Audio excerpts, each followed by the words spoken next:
Hello friends, welcome back to our video series called book insights. आज की इस video में हम बात करने वाले एक ऐसी बुक के बारे में जिसने मेरी पूरी लाइफ चेंज कर दी और उसका नाम है एटॉमिक हैबिट। अगर आप में से कोई मेरे से एक सवाल पूछे कि मेरे को अपनी पूरी लाइफ चेंज करनी है, मुझे अपनी अच्छी हैबिट्स लेनी है, मेरे अपनी लाइफ स्टाइल्स को इंप्रूव करना है, लेकिन मेरे को सिर्फ एक बुक पढ़नी है, तो वो ये बुक होगी कि आप एटॉमिक हैबिट पढ़ें। इस बुक को पढ़ने के बाद मेरी पूरी लाइफ चेंज होगी और मैंने बहुत सारी अच्छी हैबिट्स को मैं अपनी लाइफ में बिल्ड कर पाया। आज की इस वीडियो में हम बात कर रहे होंगे टॉप 9 लर्निंग्स के बारे में जो मैंने इस बुक से सीखी है और जो आपकी लाइफ चेंज करने का पोटेंशियल रखती है। सेकंड नंबर, सिक्स नंबर, एक ninth number tips are my personal favourite, so watch the video till the end मैं गारंटीड कह सकता हूं कि इस बुक की रिव्यू सुनने के बाद आप इस बुक को पढ़ने के लिए बहुत ज्यादा इंस्पायर हो जाएंगे। इस बुक की लिंक आपको डिस्क्रिप्शन में मिल जाएगी जहां से आप जाकर इसको खरीद सकते हैं और इस बुक को पढ़कर अपनी लाइफ को चेंज कर सकते हैं। ये वीडियो आपके लिए एक मोटिवेशन की तरह होगा कि आखिर इस बुक को क्यों पढ़ना चाहिए और आपको बहुत सारी इनसाइट्स मिलने वाली है इस बुक के बारे में। So let's get into it. Number 1, small habits lead to big changes. देखिए, जब भी हम कोई बड़ा चेंज लाना चाहते हैं जिंदगी में, कुछ भी सीखना चाहते हैं या फिर कोई भी हैबिट बनाना चाहते हैं, तो हमको लगता है कि हमें बहुत सारे बड़े चेंजेस करने की जरूरत है। इसको एक एग्जांपल के थ्रू समझिए। मान लीजिए आपको सुबह जल्दी उठना है, तो उसके लिए आप क्या करेंगे? आप एकदम मेजर चेंज कर देंगे कि मैं अगर सुबह 10 बजे उठता था तो अब सीधा 5 बजे उठूंगा, जो कि बिल्कुल काम नहीं करता। और ये बुक यही बताती है कि कैसे आप स्मॉल स्टेप्स लेके छोटे छोटे चेंजेस के थ्रू आप बड़े चेंजेस ला सकते हैं अपनी लाइफ में। इसका एग्जांपल ये हो सकता है कि आप 10 बजे उठते थे तो अब ट्राई कीजिए कि 9:30 उठे, ट्राई कीजिए 9 बजे उठे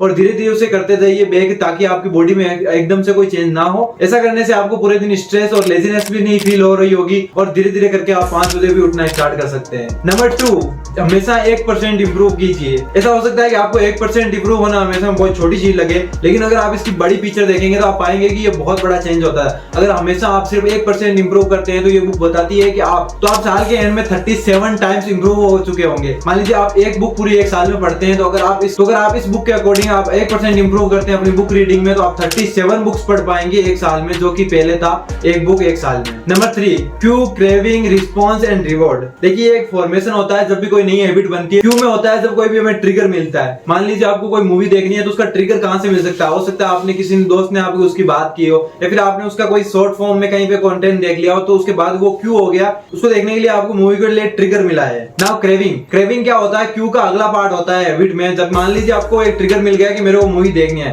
अब क्रेविंग में क्या होता है? क्रेविंग में इसकी आगे की प्रोसेस होती है। आप इमेजिन कर रहे होते हैं अपने अंदर कि क्या होगा अगर मैं ये मूवी देख लूंगा, क्या मैं अचीव करूंगा, कितना मजा आएगा मेरे को ये मूवी देखने में, कौन कौन सी मेरी डिजायर फुलफिलमेंट हो रही होगी, कौन कौन सी चीजें मुझे अच्छी लग रही होगी कि हाँ मेरे को ये चीज करनी है। कई बार लोग कहते हैं कि मेरे मीठा खाने की क्रेविंग हो रही, मतलब वो उस चीज को करने से पहले एंजॉय कर पा रहे हैं कि मेरे को वो चीज करने में कितना अच्छा लग रहा होगा, तो वो हो गया क्रेविंग। ये सेकंड पार्ट होता है किसी भी हैबिट के बनने में या स्टार्ट होने में। नाउ थर्ड है रिस्पॉन्स। मान लीजिए आपको क्यू भी हुआ, क्रेविंग भी हुई, अब आपने कैसे रिस्पॉन्स किया उसके तरफ। अगर मान लीजिए आपने मूवी से रिलेटेड क्यू और क्रेविंग हुई, तो आपने कैसा रिस्पॉन्स किया? क्या आपने मूवी देखी या नहीं देखी? तो वो 2 टाइप के रिस्पॉन्स हो जाते हैं। और अगर कोई हैबिट बनती है तो उसमें जनरली क्या होता है कि आप उसमें रिस्पॉन्स कर देते हैं, मतलब आप मूवी देख लेते हैं। और एट द एंड आती है रिवॉर्ड, कि आपको उस मूवी को देखने के बाद कैसा फील हुआ, आपने क्या टाइम वेस्ट फील किया या आपने बहुत अच्छा फील किया, उस मूवी की बहुत ज्यादा अच्छी चीजें सीखी आप उस मूवी में, वो होता है रिवॉर्ड। तो इसी के हिसाब से एक हैबिट फॉर्मेट होती है। तो ये हमारे लिए कैसे फायदेमंद हो सकता है? देखिए, बुरी हैबिट्स में हम इन चीजों को रोक सकते हैं, जैसे ट्रिगर में क्रेविंग, ट्रिगर को ही रोक दिया जाए तो हैबिट कभी स्टार्ट ही नहीं होगी। तो बुरी हैबिट्स में अगर हम ट्रिगर को रोक दें तो हैबिट स्टार्ट ही नहीं होगी। जबकि हम क्या कर सकते हैं, अच्छी हैबिट्स के लिए हम क्यू को आगे बढ़ा सकते हैं, मतलब ऐसे मेथड ट्राई कर सकते हैं कि ट्रिगिंग ज्यादा हो। मान लीजिए आपको जिम जाना ज्यादा जरूरी है, तो आप अपने आसपास पोस्टर लगा सकते हैं, अपने फ्रेंड को बोल सकते हैं कि हम शाम को जिम चलेंगे, तो इससे बहुत सारे ट्रिगर आते हैं। क्रेविंग, आप सोच सकते हैं कि जिम में जाने के बाद क्या बेनिफिट्स होंगे और अगर आप नेटफ्लिक्स देखेंगे बैठ के तो क्या क्या कौन कौन से नुकसान होंगे, तो इसे आप अपनी रियल लाइफ में इंप्लीमेंट करके उनके फायदे ले सकते हैं। तो इस तरह से इन चीजों का यूज करके आप अच्छी हैबिट्स को बिल्ड करने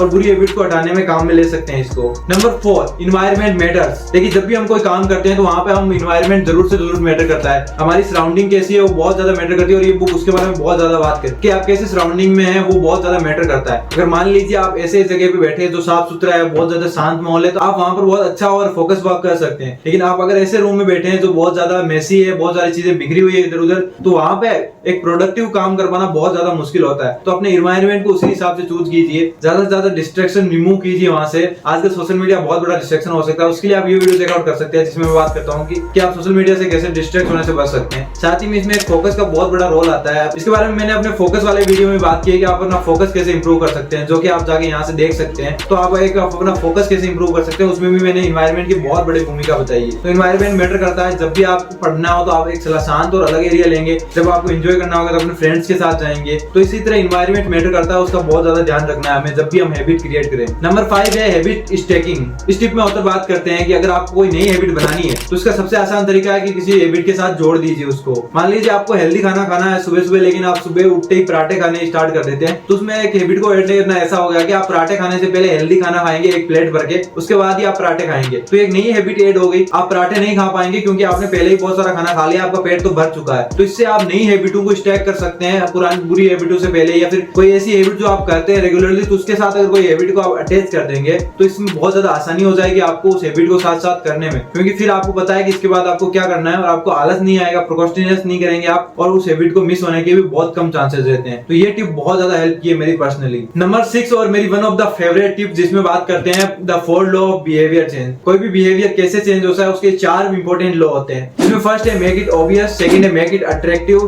third one is make it easy and fourth one is make it satisfied. देखिए जो मैंने पहले 4 रूल बताए थे, क्यू, क्रेविंग, रिवॉर्ड और रिस्पॉन्स वाले, उन्हीं पे बेस ये सारे बिहेवियर चेंज के लॉ हैं। इसमें बात करते हैं कि अगर आपको कोई भी नई हैबिट बनाए तो सबसे पहला उसका स्टेप आता है कि मेक इट ऑब्वियस। इसका मतलब ये होता है कि आप आइडेंटिफाई कर रहे हैं कि आपको कौन सी चीज करनी है। मान लीजिए आपको जिम में जाना है तो उसको एक ऑब्वियस बनाइए कि हाँ मेरे को जिम में जाना है, क्यों जाना है, कब जाना है, उसकी टाइमिंग क्या हो रही होगी और मैं कैसे जाऊंगा, कौन सी ड्रेसिंग पहनूंगा, कौन से शूज पहनूंगा। तो ये सब चीजें अगर ऑर्गेनाइज होती है तो आपको उस टाइम पे जब आपको हैबिट बिल्ड करनी है, जब आपको एक्जेक्टली जिम में जाना है, तो आपको सोचने की जरूरत नहीं पड़ेगी और उसको आप आसानी से कर लेंगे। That's why it's called make it obvious, कि ऐसा बनाइए कि हाँ हमेशा ही जाता हूँ मैं जिम। ऐसा नहीं लगना चाहिए मेरा पहला डे है सेकंड डे, ऐसा लगना चाहिए कि हाँ मैं हमेशा ही जिम जाता हूँ। तो उसकी पहले से अगर आप तैयारी करके रखेंगे तो उसको ऑब्वियस बनाने में बहुत ज्यादा हेल्प होगी। ये एक सिर्फ एग्जांपल है, बहुत सारी और भी चीजें हैं कि आप कैसे इसको ऑब्वियस बना सकते हैं। वो इस बुक में बहुत ज्यादा डिटेल में बताया गया आपको। मैं तो हाईली रिकमेंड करता हूँ आप ये बुक चेकआउट करें, लिंक आपको डिस्क्रिप्शन में मिल जाएगी, वहां से जाके आप परचेज कर सकते हैं। सेकंड है मेक इट अट्रैक्टिव, क्या आप उसको ज्यादा अट्रैक्टिव कैसे बना सकते हैं। मान लीजिए कोई चीज का क्या गोल होगा, हेल्दी खाने का क्या गोल हो सकता है कि आप हेल्दी रहेंगे तो ज्यादा फोकस रहेंगे, ज्यादा आप काम कर पाएंगे, अपनी स्टडीज पे ज्यादा फोकस कर पाएंगे और या फिर अपने स्टार्टअप या बिजनेस पे ज्यादा काम कर पाएंगे। तो ये एक तरह से हम कहे तो एक लालच देना हो गया कि मैं अगर ये काम करूंगा तो उसका क्या फायदा होगा। तो मेक इट अट्रैक्टिव, उसको एक हैबिट को करने के लिए अपने अंदर एक लालसा जगाइए, उसका अपने आप को कारण दीजिए कि आखिर ये हैबिट मैं क्यों कर रहा हूँ। फॉर एग्जांपल अगर आप कोडिंग कर रहे हैं तो कोडिंग करने का इसको अट्रैक्टिव बनाने का ये हो सकता है कि आपका कोई फ्यूचर प्रोजेक्ट हो जिसको आप बनाना चाहते हैं या फिर कहीं पे जॉब लेना चाहते हैं, तो इस तरह से आप इसको अट्रैक्टिव बना सकते हैं। थर्ड पॉइंट है मेक इट इजी। देखिए जब भी हम कोई अपनी अच्छी हैबिट ब्रेक होती है तो उसका सबसे बड़ा कारण होता है कि वो आसान नहीं होती है। मान लीजिए आप सोशल मीडिया इतना यूज करते हैं और बुक इतना कम क्यों पढ़ते हैं, क्योंकि सोशल मीडिया आपके एक फिंगर पे आप लॉक को अनलॉक किए और सोशल मीडिया यूज करने लग गए। लेकिन अगर बुक पढ़ना है तो आपको क्या करना, बुक उठाना होगा, मार्कर लेने होंगे, उसके हाइलाइटर्स लेंगे हो, आपको एक जगह पे जाके बैठना होगा ताकि आप बुक पढ़ पाए। और बुक कई बार हमारे बुक सेल में होती है जहां से उठाकर लाना बहुत मेहनती काम होता है। तो इसमें बहुत सारे एक्सपेरिमेंट भी किए गए हैं कि जब भी हम कोई चीज को मुश्किल बना देते हैं तो उसको करने के चांसेस बहुत ज्यादा डिक्रीज हो जाते हैं। तो इस टाइम पे आप ऐसा कर सकते हैं, अपने फोन को ड्रॉअर में रखेंगे और अपनी बुक को अपने टेबल पे या अपनी बेड के पास रखेंगे, तो आप ज्यादा चांसेस है कि आप बुक को ज्यादा पढ़ेंगे अपने फोन के बजाय। जब भी आपको टाइम मिलेगा आप बुक उठा के पढ़ सकते हैं उसको। तो मेक इट इजी का कॉन्सेप्ट यही कहता है। नंबर 4 पे जो भी बहुत ज्यादा इंपॉर्टेंट है कि मेक इट सेटिस्फाइड। देखिए जब भी हम कोई चीज करते हैं तो उसकी पैटर्न रिपीट क्यों होते हैं। मान लीजिए आपने कुछ मिठाई खाई है तो उसका पैटर्न अगली बार आपको मिठाई खाने का मन क्यों करता है, क्योंकि जब भी हमने मीठा खाया तो हमें बहुत ज्यादा अच्छा लगता है, मीठा खाने के बाद हम बहुत अच्छा फील कर रहे हैं उनके अंदर। तो हैबिट बिल्डिंग का ये सबसे बड़ा इंपॉर्टेंट रूल है कि आप जब भी कोई काम कर रहे हैं या फिर कोई नई हैबिट बनाने की कोशिश कर रहे हैं तो उस हैबिट को करने के बाद अपने आप को सेटिस्फाइड फील होना जरूरी है। मान लीजिए आप बुक पढ़ रहे हैं तो अपने आप को बताइए कि आपने क्या सीखा, ये आपके लाइफ में कैसे काम करेगा। टिप नंबर 7, अपने आप को उस हैबिट के काबिल समझिए। इससे मेरा क्या मतलब है, देखिए जब भी हम कोई नई हैबिट बना रहे होते हैं तो हम इसमें क्या कर रहे होते हैं कि हम उसमें अपने आप को पुश कर रहे होते हैं। हम मानते हैं कि हम इस हैबिट के लायक नहीं है लेकिन हम फिर भी हैबिट करना चाह रहे हैं। मान लीजिए आपको कोई नया टेक सीखना है या फिर टेक्नोलॉजी के बारे में सीखना है, तो आप अगर उसको अपनी हैबिट में लेना चाहते हैं तो आप ये बोलेंगे कि मेरे को टेक नहीं आता है, मेरे को टेक सीखने की कोशिश कर रहा हूँ, जो कि उत्तर बताते हैं बिल्कुल गलत माइंडसेट है और इसकी वजह से बहुत सारे लोग अपनी हैबिट्स को कैरी नहीं कर पाते हैं। तो इसकी जगह अपन को ये बोलना है कि मैं एक टेकी गाय हूँ या फिर मैं एक टेक्नोलॉजी को बहुत पसंद करने वाला इंसान हूँ और मैं नए टेक के बारे में सीखता रहता हूँ। आज भी मैं एक नए टेक के बारे में सीख रहा हूँ। तो ये हमारे माइंडसेट को बताता है कि हाँ अब हम टेकी बन चुके हैं। मतलब उस हैबिट को ब्रेक करना फिर बहुत ज्यादा मुश्किल हो जाता है क्योंकि वो हमारी पर्सनालिटी का हिस्सा बन जाती है। तो ये बहुत ज्यादा माइंडसेट चेंज के साथ साथ हैबिट्स भी चेंज हो जाती है। नंबर 8 पे वो है प्रोग्रेस ट्रैकिंग। देखिए प्रोग्रेस को ट्रैक करना बहुत ज्यादा इंपॉर्टेंट है कि आप क्या कर रहे हैं, कब किया, कितने फ्रीक्वेंटली किया। मैं अपनी प्रोग्रेस को बहुत ज्यादा अच्छे से ट्रैक करता हूँ। मेरे पास बहुत सारे पोस्टर्स हैं जिनमें मैं कैलेंडर की तरह रखता हूँ कि कौन कौन से टास्क मैंने किए हैं, कब किए हैं, मैं कब फ्रीक्वेंटली जिम गया हूँ, कब मैंने अच्छा खाना खाया, कब मेरा दिन प्रोडक्टिव गया, कब मेरे दिन प्रोडक्टिव नहीं गए। उसके मेरे पास टेम्पलेट्स होते हैं, उनको मैं अपने सामने रखता हूँ और उनको कट डाउन कर देता हूँ। जब भी मेरा दिन अगर अच्छा गया तो मैं उसको कट डाउन कर देता हूँ, नहीं गया तो कोई अलग कलर से आप कट डाउन कर सकते हैं। जैसे आप मान लीजिए कोई बुक पढ़ते हैं तो आपको बुक की अपनी रीडिंग की हैबिट्स देखनी है कि कब कब मैं बुक पढ़ाऊं। तो इसके लिए एक छोटा सा आप कैलेंडर ले सकते हैं। जब आपने बुक पढ़ी है तो उस पर राइट का निशान लगाएंगे और जब आपने बुक नहीं पढ़ी है तो कैंसिल का निशान लगाएंगे। इससे आप देख पाएंगे कि आपने कब कब अपनी हैबिट मिस की है और कब कब आपने हैबिट अपनी कंटिन्यू रखी है, ताकि आपको एक आइडिया मिल सके कि आप कितना अच्छा कर रहे हैं और इंप्रूव कर सके एक टाइम के बाद। नाउ टिप नंबर 9 जो मेरी favourite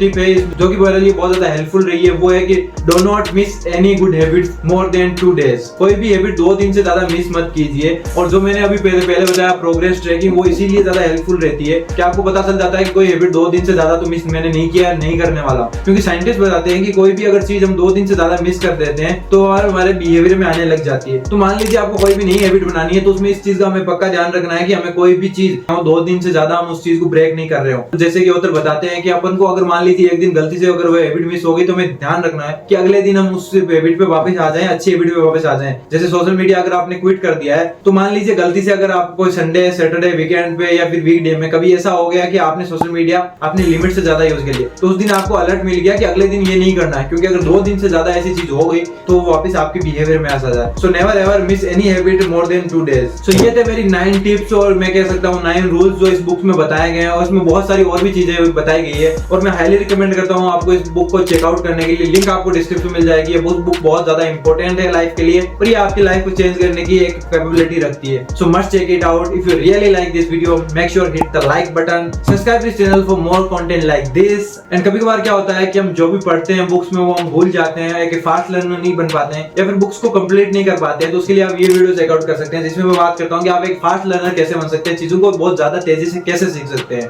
so must check it out. I will see you next time. Till then keep learning and keep exploring the world.